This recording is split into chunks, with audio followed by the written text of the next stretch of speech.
Hi, I'm Dr. Patrick Cohn with peaksports.com.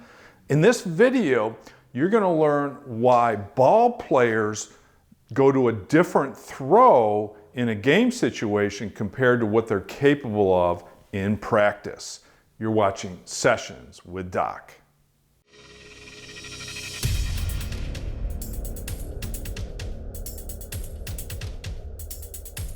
So Robert asked the following question about his son in baseball. My son is a catcher, he's 16-year-old, and he throws 85 miles per hour in practice. But in a game situation, he is lucky to throw 60 miles per hour. He overthrows and underthrows to both first and third base. I'm not sure what to do. When he's not trying to be careful, he throws like a stud, but in games, he's so worried about making mistakes. What can I do to help him? Robert, another great question coming through from our subscribers and our readers. The problem here is he's throwing freely in a practice situation. In other words, he's just reaching back, he's not thinking about his arm, and he's just throwing to a target. And that's ideally where you want your ball players to be. Now, you have to understand the underlying mechanics, when I say that, the mental game mechanics here, about what's underlying his challenge in game situations. Often, catchers, when they throw back to maybe the pitcher, or when they throw to first or throw to second, often they struggle with that because they go to a safe throw. So this is a type of what we call the throwing yips, certainly. And when he goes to the safe throw, obviously he's throwing 60 miles per hour instead of his normal 80 miles per hour. Often, when I work with catchers, they don't have as much of a problem throwing back to like second or throwing down to second base because it's more of a fuller throw.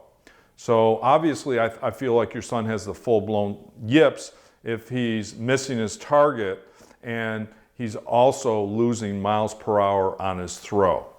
Okay, with that said, what's the underlying challenge here? What's causing this? My theory about the throwing yips is it's fear-based.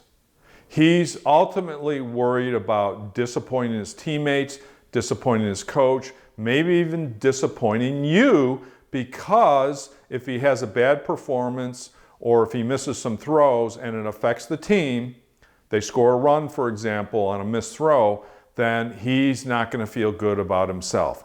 Ultimately, I find that's 9 out of 10, 8 out of 10 times, that's the challenge with ball players who have the throwing yips. So what do? Well, number one, find out what the underlying challenge is for him. Who's he afraid of embarrassing or letting down? That's step one.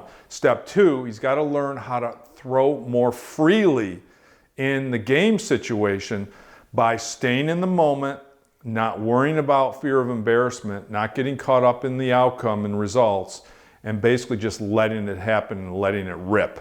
Very, very hard for ball players that are under this tremendous amount of fear of failure and worry about what others think to just let it rip. But that's ultimately what he has to do. Hey, if you want to find out more information about, I have a new program called Breaking the Yips Cycle. And that will be a great addition to his baseball library to help him learn how to have confidence, regain his confidence, and free up his throwing again. Thanks for the question, and good luck with his game. Hey, please subscribe to my videos using the button on the upper hand right of this video. In addition, we have 2 related mental training videos for you to watch.